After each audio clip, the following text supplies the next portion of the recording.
Thanks for having me, guys. My name is Willie. I am Mr. P's brother in Jesus. Sure, we're going to use the wireless one too. Okay. Thank you. So first off, I want everybody to stand. Okay. I know, you just sat down. Okay, so I'm trying to figure out 70% of the people in this room. So the only way I could figure out how to do it quickly would be by birthday. So there's 12 months times 70%. That would be what, 8.4? I'm not that good at math. I actually figured it out ahead of time, so sorry. All right, so basically everybody who was born from January to August, sit down. Yes. All right. And then anybody born before, what would it be, 0.4 would be September 12th. Anybody born before September 12th, have a seat. If you were born on September 12th, you can stay standing. Okay? There we go. So that's about 30% of the room. Now look around. If you're standing, look around. Look at how many people are seated. All right. Now you ready for something shocking? There are organizations that study young people's faith.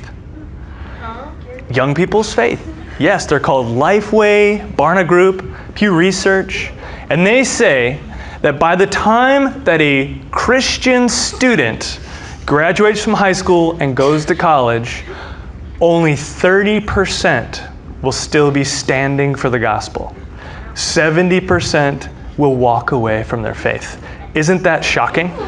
That is completely shocking. All right, have a seat, have a seat.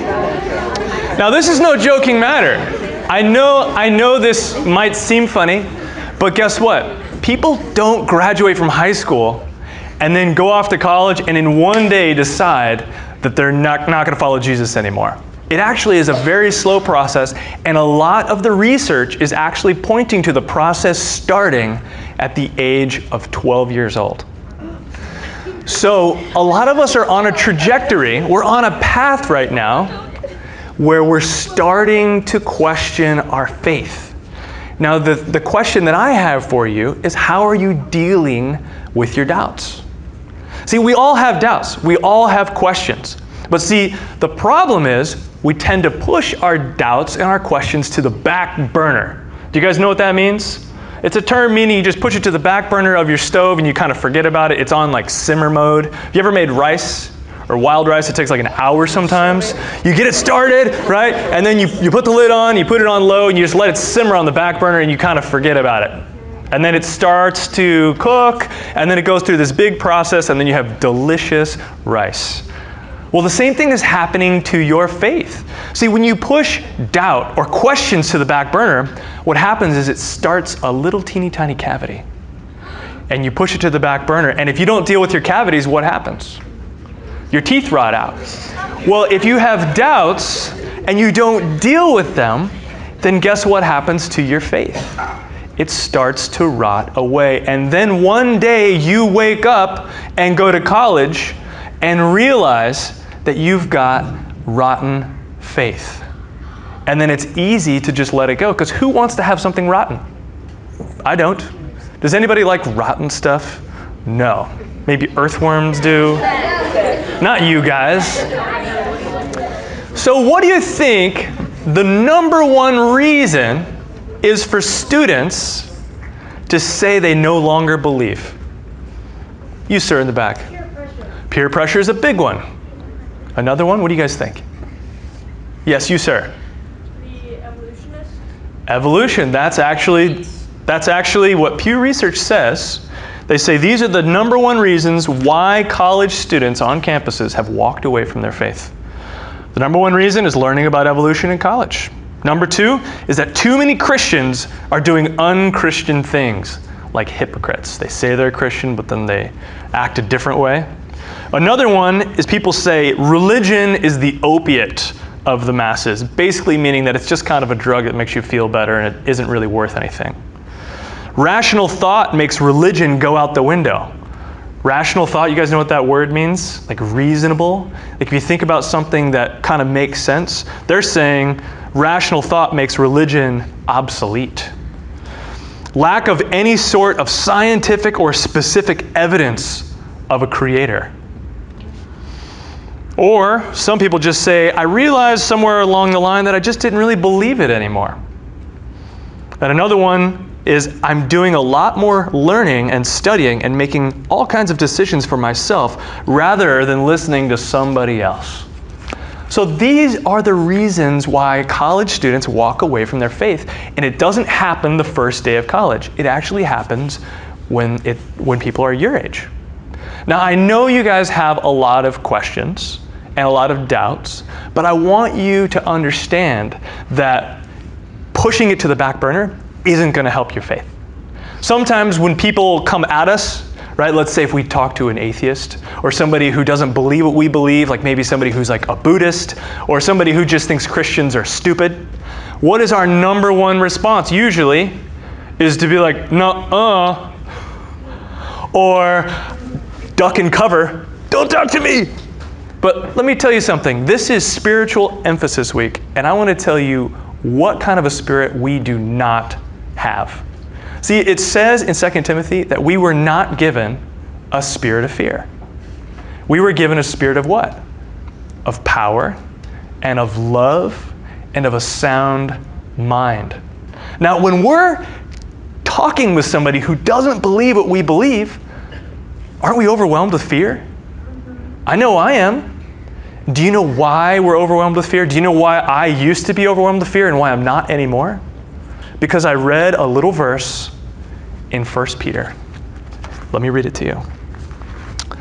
It is 1 Peter 3:16. Always be prepared to give an answer to everyone who asks you for the reason for the hope that you have. Always be prepared. So the Bible is saying we don't have a spirit of fear. We have a spirit of power and of love and of a sound mind, but we're also called to be ready. So the question that I have for you guys is, are you ready to answer the tough questions? To look at the doubt on your faith, to look at the cavities that you've pushed to the back burner. Because unless you're ready, unless you're studying, unless you know that Jesus calls us to worship Him in spirit, but also in truth. See, if we got the spirit, that's great. But if we don't have the truth, we live in fear. If we have the truth, we don't live in fear, but then we don't have the spirit. We are called to have both spirit and truth. So today, I want to do something very, very special. We have two sections of this meeting. We got snack time in the middle. So what we're going to do is I'm going to take the beginning part of this session and I am going to invite an atheist to come here. And we're going to have him talk and you can ask him questions. Right? If we don't role play this, you're going to be overwhelmed with fear and you're going to continue to push things to the back burner of your life. And by the time you become a senior in high school, you're going to realize that your faith is rotten. Or we can be prepared and take some time right now and do this. Are you guys ready? All right, I need 2 adult volunteers. Adult volunteers. Lovely ladies over here. How about that? You look like adults. Come on up. What's your name? Miss Moyer. Miss Moyer, nice to meet you. I need you to write down the questions that people ask, okay? Yes. And then, what's your name? Schaefer. Miss Schaefer, could you do me a favor and be our microphone lady? Don't leave your phone on the floor. That's not mine, that's right. Oh, forget that phone on the floor, that's hers. All right, you can go pick up the phone if you want to. You don't have to stay up here. Go relax, enjoy yourself in the crowd. Okay, so I need the rest of you to help me. So as soon as I put on these glasses, I am going to become an atheist. Okay? This is what's going to happen. I'm going to become an atheist. I'm going to talk for a little bit, and then I'm going to invite you to ask some questions of an atheist. But if somebody comes walking in that door and they hear me talking crazy talk, please tell them what we're doing, because I don't want them to be like, what happened to Willie?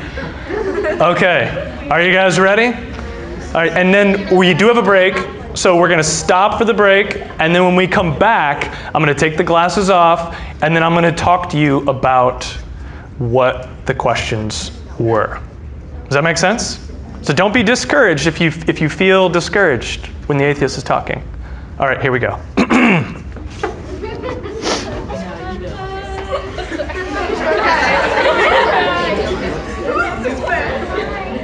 Thank you for inviting me here today. I do have to say that this is new for me. I have never been invited to speak at a Christian middle school. So I'm not really sure why I was invited, but I would like to speak a little bit about Christianity. I don't see any reasonableness to Christianity. Obviously, science has shown us everything we need to know about the universe and about how life got here. Obviously, we can see in the fossil record that lobed fin fish existed, and they were the ones that crawled out of the water and evolved into us. And so I just find the closed-mindedness of Christianity to be unreasonable and to, quite frankly, be based in mythology. And like I said, I have no idea why you invited me here today, but I'm assuming you have questions for me. Does anybody have a question for an atheist? Yes, you, sir, in the back. Wait for the microphone. The lovely Miss Schaefer is coming. Do I have any proof for which theory is right? Like evolution. Well, evolution is a scientific fact. I mean, have you heard anybody in the scientific community doubt evolution? Yes. Next question. Anyone else? It's pretty cut and dry. All right. You, sir, in the back, could you help me pick people with questions? Thank you. Let's go with that. All right. Do you believe in the flood? Believe in the flood? Oh, you're talking about the children's story that we learn about when we grow up?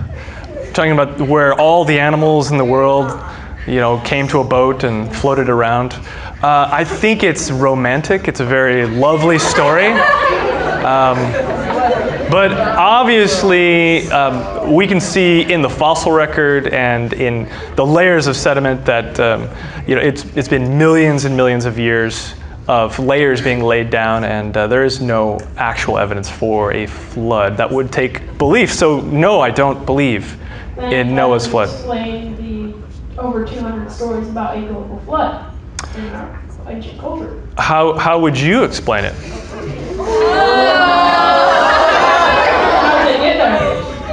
How did the other mythological stories about fantastical things happening to humankind get into other mythological cultures? Why would they make stories back then? Well, we are people. We like stories. Anybody excited about Incredibles 2? I am. Woo! All right, moving on. How about over here? Did you have your hand raised, or you were just excited about Incredibles 2? Okay. How about you, young lady right here? Would you enlighten me on some of your facts of how evolution is true and everything? Could you enlighten me on why you think it's true and what things you have to prove it? Well, first of all, we live in a natural world. The only thing that we can really test, observe, replicate, and verify scientifically is the material world. That's why we have the elements chart. That's why we have, it's called the periodic table. So when it comes to evolution, we can see a natural progression from first life all the way up to humans, and that's represented in our genome, that is represented in the fossil record. I guess the question that I'd have to ask you is, how is evolution not true? Well, there's so many things disproving it. How could we evolve from such a simple thing, and why are we still evolving? Well, we are still evolving, are we not? I don't know, it's been a long time and we haven't seen any change. Well, it does take millions of years, and unfortunately, I'm only 39 years old, so. If it takes millions of years, how could we even prove that? Because we won't be here for millions of years. Well, we can go back in time and see fossils that are millions of years old and see transitions in between species. Okay, next question. Next question. Who are we calling on? Okay, yes. Get him the microphone. Get him the microphone.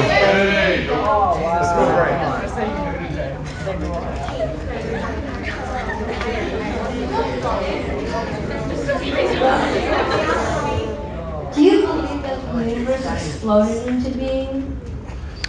Well, there was an astronomer who did some studying on Mount Wilson in Los Angeles, and his name was Edwin Hubble. And he discovered that the universe is expanding, and he took photographs of them, and he invited Einstein out to take a look. And so, yes, I believe the universe is expanding. Next question.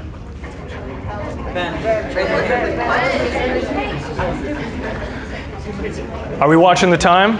Yeah. Okay, good. I want to leave the second session completely available. Yes. All right, let's ask a 7th grader. Okay, so you believe in evolution. Excuse me, what's that? You believe in evolution? You don't need to believe in science. Scientific facts pretty much present themselves through empirical data. So no, I don't need to believe in it. It's a fact. How is it a fact if we can't repeat it, can't observe it? It falls outside the scientific place. Scientific method or so if it's a fact, but not in the scientific method, which is the way to prove it's a fact. Well, I'll give you 2 examples of evolution and how it's a fact and how we can observe it today. So we have bacteria in labs where we've had hundreds and hundreds, if not thousands of generations of bacteria replicating themselves, and they've been able to work their way from a glucose-based diet to a starch-based diet. That's evolution in the making right there. Also, look at wolves. Wolves actually have the same DNA as Chihuahuas and Great Danes. And so you can see the diversity amongst dog breeds. Do you discount that we have hundreds and hundreds, if not thousands, of different types of dogs? So they've evolved from that original wolf stock into their current kind of shapes. Okay. Technically, evolution is going upwards instead of like going expanding. There's no proof of that, but a wolf going down to a dog, that's different than evolution, as they're saying. Well, we have wolves in the fossil record, and so we have now, later, we have all these different variations, so it seems like it's expanding and diversifying. Next question? You, sir.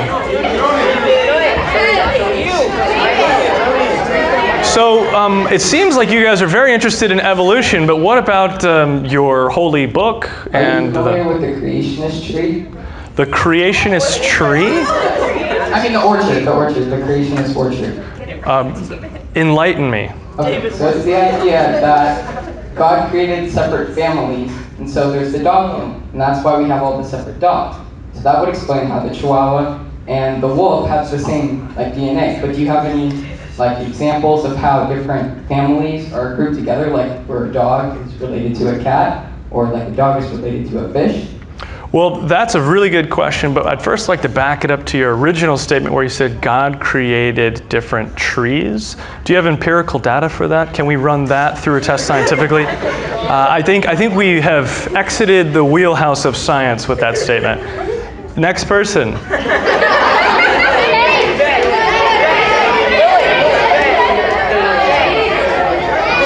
You know, we could talk about how your book was written by men and how it was put together by a bunch of people and how there's so many fantastical stories like talking snakes and all the mythology that is involved. But you guys just want to talk about evolution? Okay. Okay, so because you believe in evolution, you don't believe in intelligent design, right? I believe in science and what can be produced through the scientific method, which is empirical data. Okay. So, yeah. So what you're talking about is everything evolved from the spot of cells. How do you know that it evolved from the spot of cells? Did anyone redo this? Did they run tests and suddenly find things that could lead to this life? Well, here's the thing. We have what's called evolutionary mechanisms. So we all know that organisms adapt to their environment. For example, we do have certain crops that can withstand droughts, and we have certain crops that need more water. And for example, farmers in the Midwest, when they're growing corn, they know how to cause different strains to thrive in the environment that they're in. So adaptation is very obvious and clear. We also know that natural selection is true. We can see it happening, for example, with dogs. That would be called artificial selection. We have a breeder who's selecting different traits and causing them to propagate. But when it comes to our environment, we can actually see nature causing certain organisms being able to reproduce, and those traits get passed along. And so as you extrapolate that and you look at the genetic evidence and the fossil evidence, we can see that, beyond a reasonable doubt, evolution is true. Okay, so if an animal is so complex, like everything in its system has to work perfectly. If one thing goes wrong, it dies. How could that animal reproduce and pass down a mutation that helps them to survive if it's dead? Well, it can't, and that's called natural selection. It's survival of the fittest. So only the surviving organisms get to reproduce. Next question, you young lady, right here. Are we doing good on time? Wonderful. So I have a feeling we're going to get stuck in evolution the whole time. What about the authenticity of the Bible? Yeah. Wait, so do you not believe in the Bible? I thought I made myself clear. I don't need to believe in anything that can't be proven scientifically. Do you believe in biographies? Do I believe they exist? Yes, I do. Well, do you believe in the truth of them? Well, it depends on the individual biography. If it was a biography of Zeus, I probably would not believe in it. Okay. Well, basically the Bible's like a history book, right? Well, I don't know, with talking snakes and mythical stories of animals climbing into boats. I'm not sure. Authors. Yeah, the Bible is basically a biography written by multiple authors to prove it. So, because they didn't have the internet back then, they couldn't write it, they couldn't insert it. So I know I don't believe in the Bible. Okay, anyone over here? Have you already gone? Have you gone? Okay, yes, go for it. Why aren't you a Christian? Why am I not a Christian? Well, I like to have evidence for things that I find to be reasonable. And so therefore, I find science to be extremely full of empirical data and evidence, and it's reasonable. That's why I'm not a Christian. But what you're kind of saying, is there really any proof that say the Big Bang Theory, is there really proof that actually happened, or is that just there when you're saying it? What I'm saying is that there is an overwhelming amount of corroborating evidence leading to the beginning of our universe. It's expanding. Like I said earlier, Edwin Hubble showed that with photographs.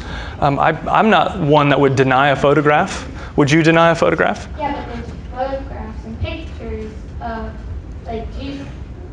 Jesus. I don't think there's photographs of Jesus. Maybe paintings, yes. There's also paintings of unicorns. All right, moving on. Okay, you right here.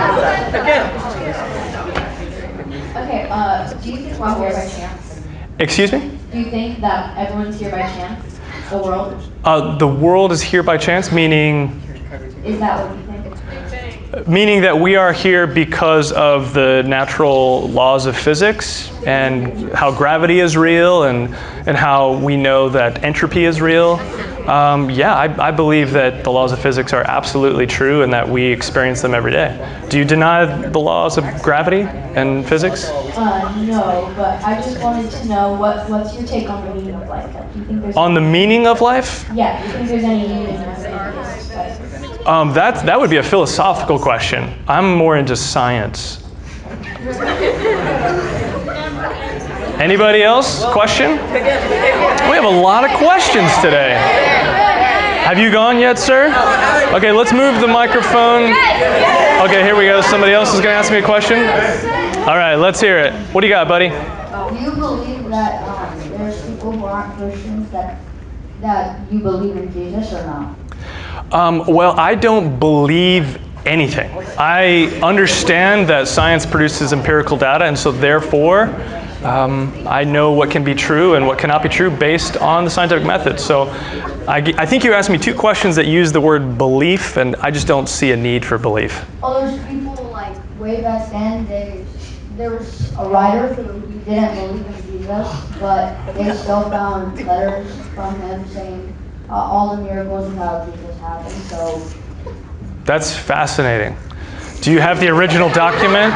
Do you have the original document? I have the original document. So you don't have the original document? Oh no, I wasn't saying me, I was saying scientists. And you're like saying that you like science, right? So scientists have an original document of somebody who wrote down all the miracles of Jesus that didn't believe in Jesus. Yeah.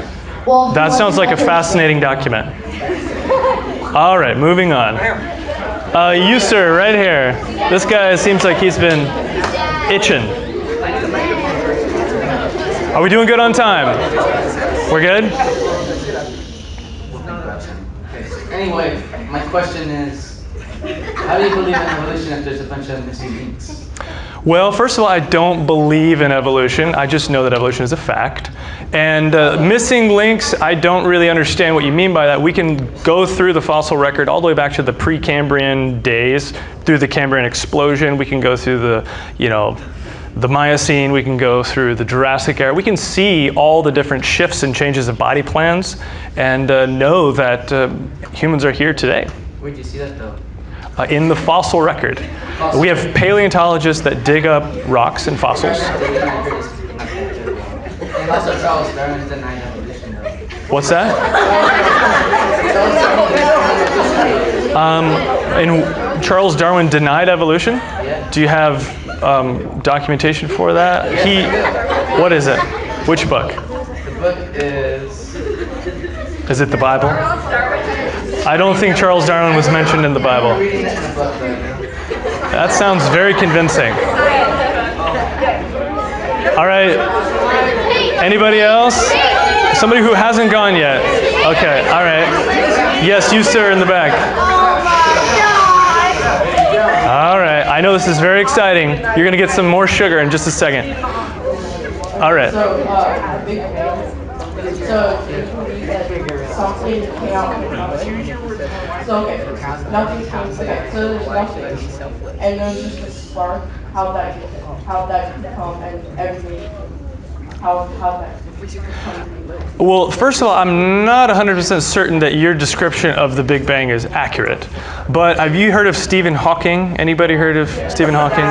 He actually just recently died, and I hope that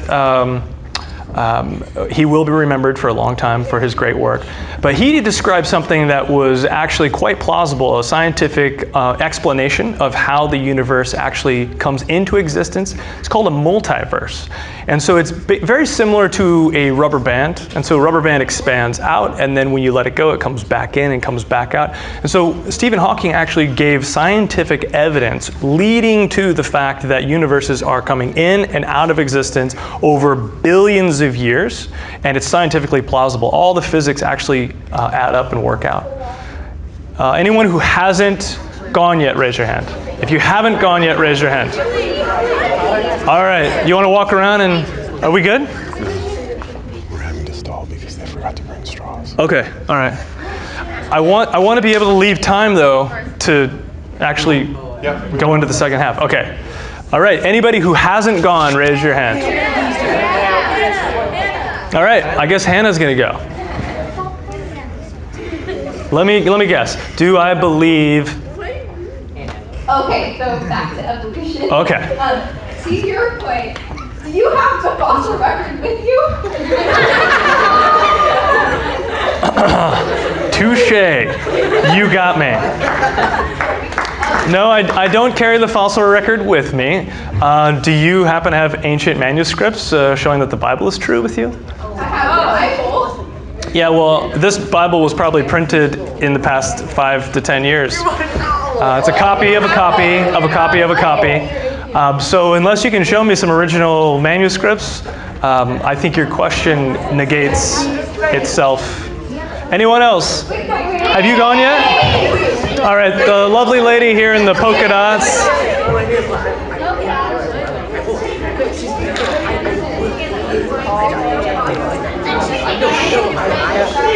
All right, hold on just one second. I can't hear you. How do you explain the Shroud of Turin? Because it's scientifically proven to be old enough to date back to the period of the Bible. Wow. Oh. I guess I would have to understand what it means for something to be scientifically proven that dates back to the Bible. There are so many levels there that are astounding. The Shroud of Turin, if I remember correctly, is the burial cloth of Jesus, and it is claimed to be authentic. It's claimed to be real. That's what people are saying. The DNA in the blood is also. So we have God's DNA. Is that what you're saying? I feel like we are going down a non-scientific rabbit hole. Okay, who hasn't gone yet? Okay, young lady. So you said that the Cambrian explosion happened, correct? Yes, it did. And then you also said that natural selection takes billions of years to happen. So Natural selection actually happens every day at every moment in time, but speciation takes place over millions of years. Explosion, it's when a bunch of fossils randomly appeared and a bunch of animals randomly appeared. So how do you explain that if natural selection, it takes a really long time for it to change completely to different species? Well, the Cambrian layer is actually about 45 million years deep. So it's not just one layer that took place in 1 year. It's about 45 million years of fossilization. So it seems like an explosion over the 3.5 billion years that the Earth has been here. But yeah, we just call it the explosion. Because it seems... we learned that Darwin saw the Cambrian explosion and saw that it proved his hypothesis incorrect, that natural selection could have happened because the Cambrian explosion wouldn't be possible. This was in your Christian Science book? No, actually, it was on YouTube by an atheist. Oh, wow. I believe everything I watch on YouTube. Okay, so I think we have a lot of questions, correct? We have a lot of questions? All right. Okay, we're going to pause. We're going to pause. Hold on, here we go. Oh, hey guys. I'm back. I'm back. All right. So, first of all, I just want to say I am so proud of you guys because you were trying so hard and you were doing it in love. Nobody got angry at me. I mean, you might have been angry in your heart, but nobody started belittling me or anything. So first of all, I just want to give you a round of applause. You guys kept your Christian cool. Let's just go into your thing and we'll do something after. Okay, cool. We're going to do snack afterwards then, okay? So, no, it's good. We're missing the straws. We're going to get some straws, don't worry. So, hey, guess what? There was a lot of things that we talked about. A lot of things we talked about. And now what we want to do is make sure that we go back and we address those faith cavities. All right? So what was the first question that was asked? Do you have any proof that your theory is right? When it comes to evolution. Okay, so this is a really great question, okay? Do we have proof that the theory of evolution is correct? Well, the first thing we know about science is that we actually can't prove anything right or wrong in science. What we can do is we can actually come up with a mound of evidence, and then it comes to a point where we can say, okay, this idea is reasonable, or this idea is completely ridiculous. Okay, so I could come up with a mountain of evidence for the existence of flying unicorns, right? But it'll kind of all be silly evidence. Or I could come up with evidence that Abraham Lincoln was actually a real person, okay? So then we could conclude that Abraham Lincoln is indeed a real person based beyond a reasonable doubt on evidence. So when it comes to evolution, we actually don't have that. We have a lot of evidence that shows that evolution did not, in fact, take place. So the young lady that was talking about the Cambrian explosion, that was very good, that was very smart. I was backpedaling like crazy and trying to make up stuff to counter that argument, but that is a very good argument. The Cambrian explosion is actually the first fossil layer that we have when it comes to all the different strata in the Earth. And we have literally 75 phyla. You guys know what phyla is? It's the body plan. So like, for example, an amphibian has a body plan. So like a frog has a body plan, and like a human has a body plan. Our bodies look completely different, okay? So we have 75 different phyla showing up in the Cambrian explosion. And guess how many phyla we have today? If evolution is true, we should probably have a lot more, correct? Well, right now we have about 30 to 35 phyla. So what we're seeing happening from the Cambrian explosion to today is we're not seeing species come into existence, we're actually seeing extinction taking place. So then we can verify this scientifically by looking at what happens with our endangered species. Last century, 500 species went extinct. In the 20th century, 500 species. How many species popped up into existence from another species? 0. We actually see 500 species going extinct in 100 years' time. We're not seeing the opposite take place. All right, what was the next question? Do you believe in the flood, and how do you explain the over 200 stories of the flood? Actually, that is excellent evidence. So there is a huge, piece of corroborative evidence when it comes to other cultures all having a flood story. Did you guys know that one of Noah's grandkids' names was Egypt? Yes, his name was Egypt. And guess what he did? He went and actually founded a people group that ended up turning into the Egyptian civilization. Now, when you look at Egyptian history, they say that, man came into Egypt like 20,000 years ago because of all these different stories. But when you actually look at the historical documents, they talk about genealogy, which is the family tree. And guess who they mention in Egyptian genealogy?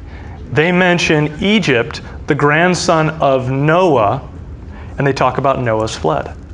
That's Egyptian non-biblical historical documents.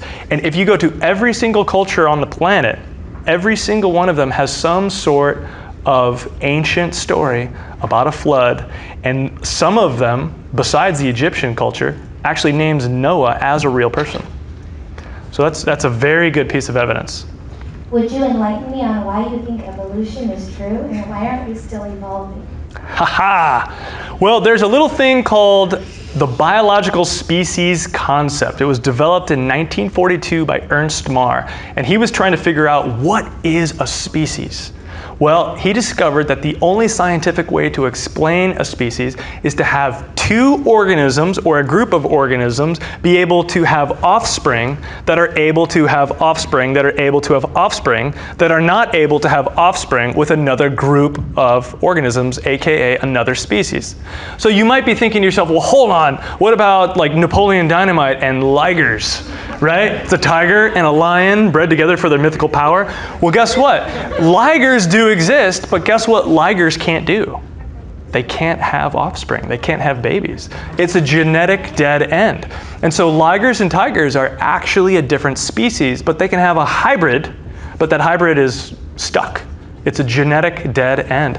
And so humans actually are experiencing the same thing. We are a genetic dead end. We're not turning into different types of humans. We're not evolving. For example, we have people down in Australia who were native Australians called the Aboriginals. They were down there for a very, very, very, very long time. And then all of a sudden, some people from England decided they wanted to colonize Australia, okay? They looked very different than Aboriginals, right? They were Caucasian. You've got Aboriginals who look Aboriginal. And then guess what happens when they start mixing? They start getting married. They start having children. And now we have people in Australia that are half English, half Native Australian Aboriginal. That proves that the human species is actually still one species, and evolution and speciation has not taken place. That's over a long period of time. So we have evidence that shows that evolution actually does not happen. Do you believe that the universe exploded into being? Yes, I do, and I believe God did it. So here's the thing, guys. Those photographs about Edwin Hubble, yes, he did take photos. He did show that the universe is expanding. And yes, the Bible does say that God spreads out the heavens like a curtain. And that's what's happening when we actually look at the universe through scientific methods. We do see the universe expanding, and that's great.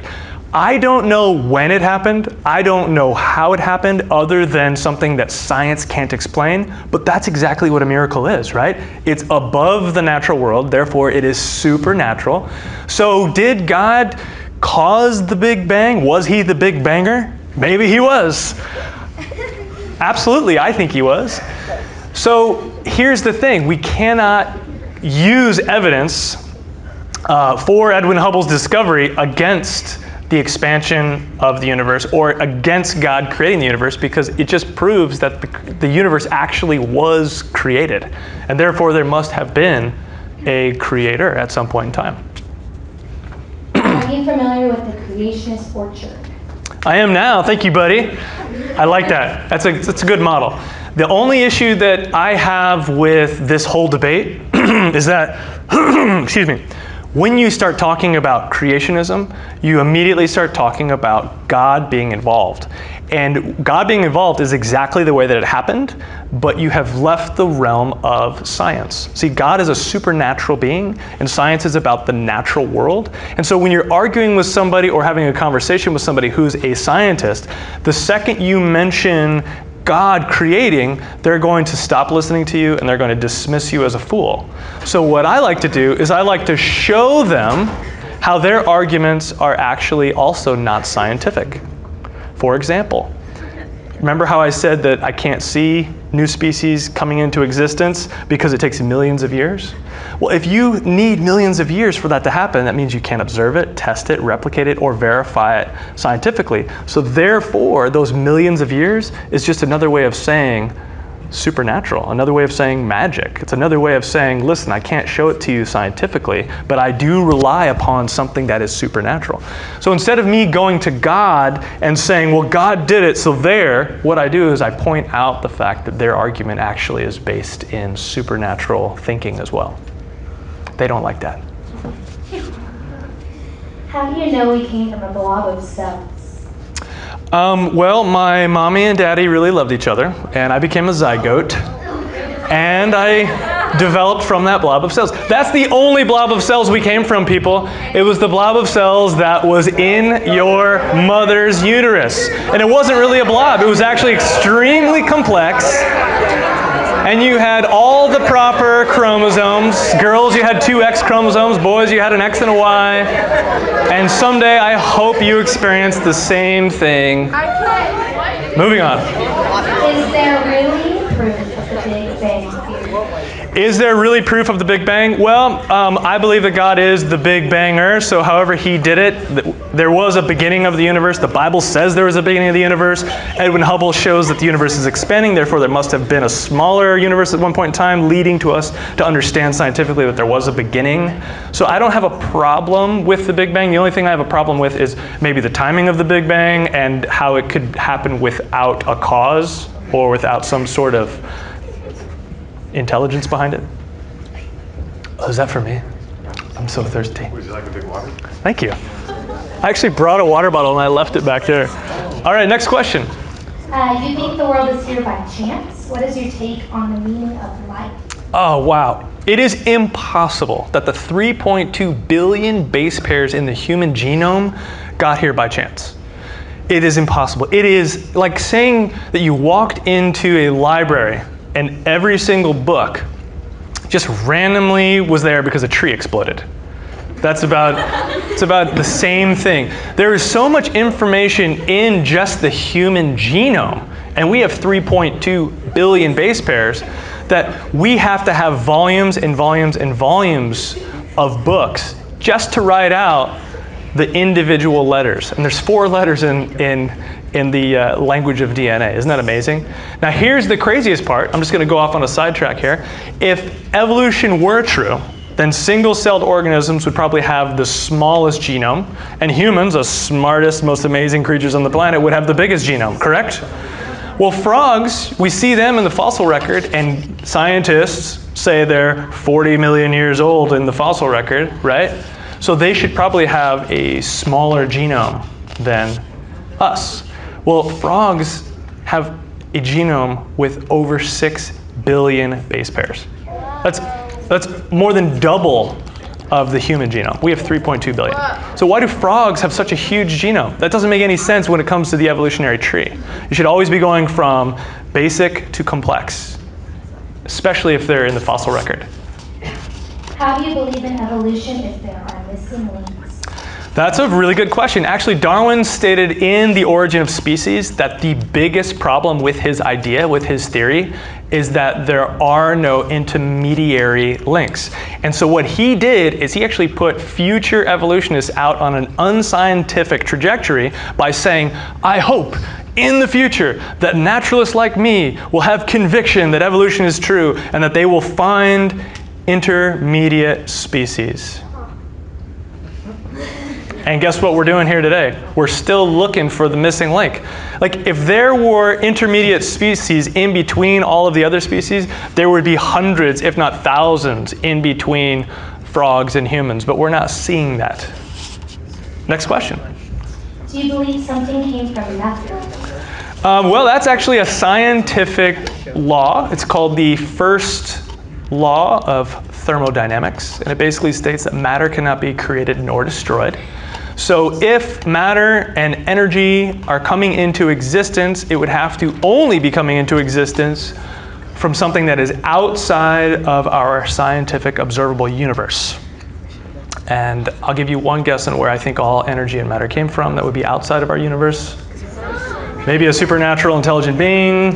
God, yes. That's the only thing that actually makes scientific sense. How do you explain the Shroud of Turin? How do I explain the what? The Shroud of Turin. Oh, the Shroud of Turin.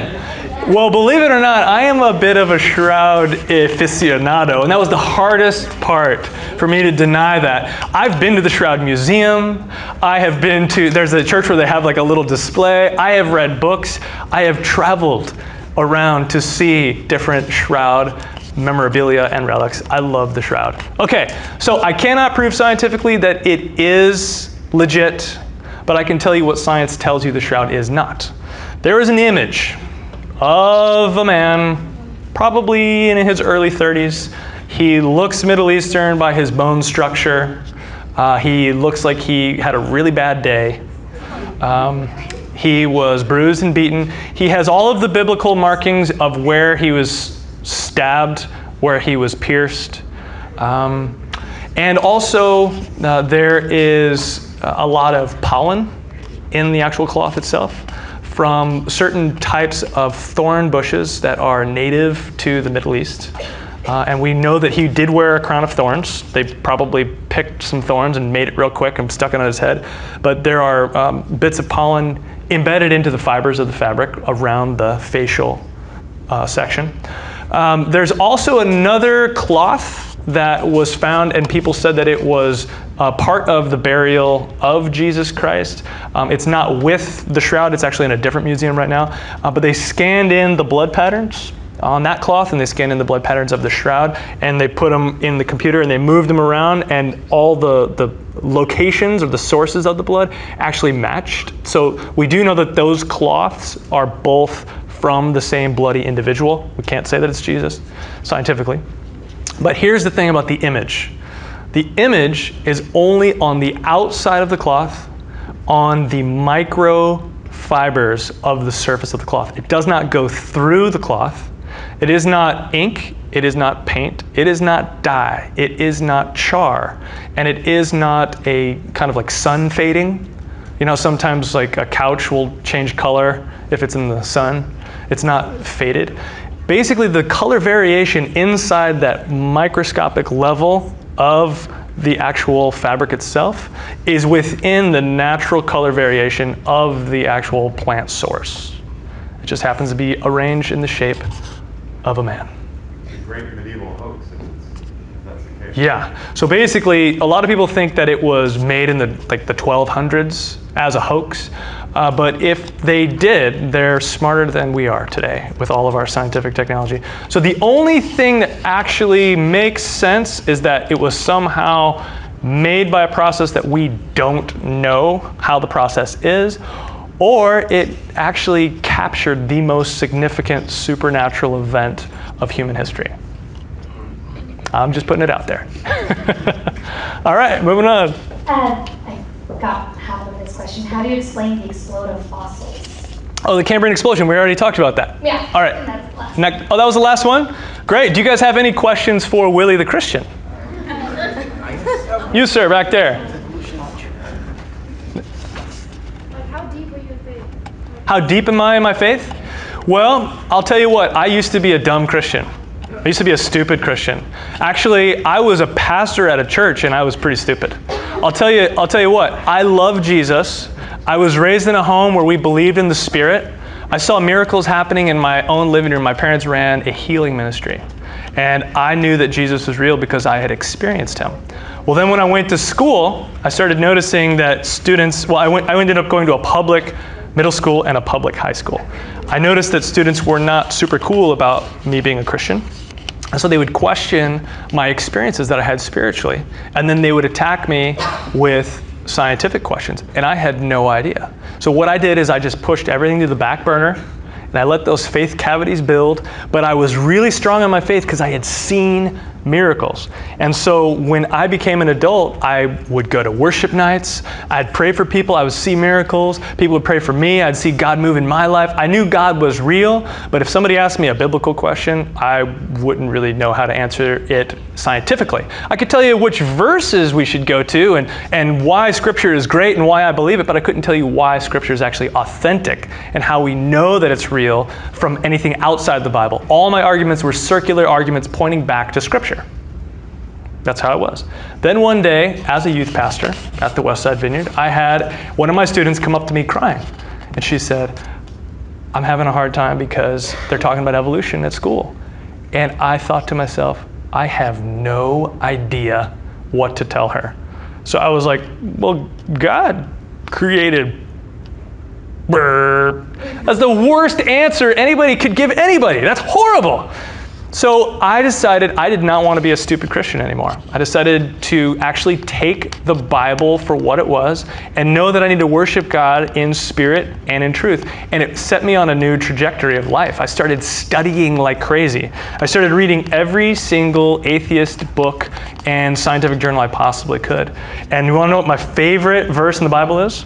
Let me read it to you right now. It's my favorite verse today. I have tons of favorite verses. Let me read it to you. It is 2 Corinthians 10:5. This is what you're instructed to do as a believer. We demolish arguments and every pretension that sets itself up against the knowledge of God. See, we're not given a spirit of fear, everybody. We are given a spirit of power and of love and of a sound mind. And when we're afraid, guess what we're not doing? We're not demolishing arguments that stand up against the knowledge of God. You are called to demolish arguments that stand against the knowledge of God. You are not called to be fearful. You are called to know the reasons for the hope that you have. So I hope today has helped you understand how to deal with your doubts. Don't push it to the back burner. Bring it to the forefront. Ask your teachers, ask your parents. Figure out the truth because Jesus said, I am the way, the truth, and the life.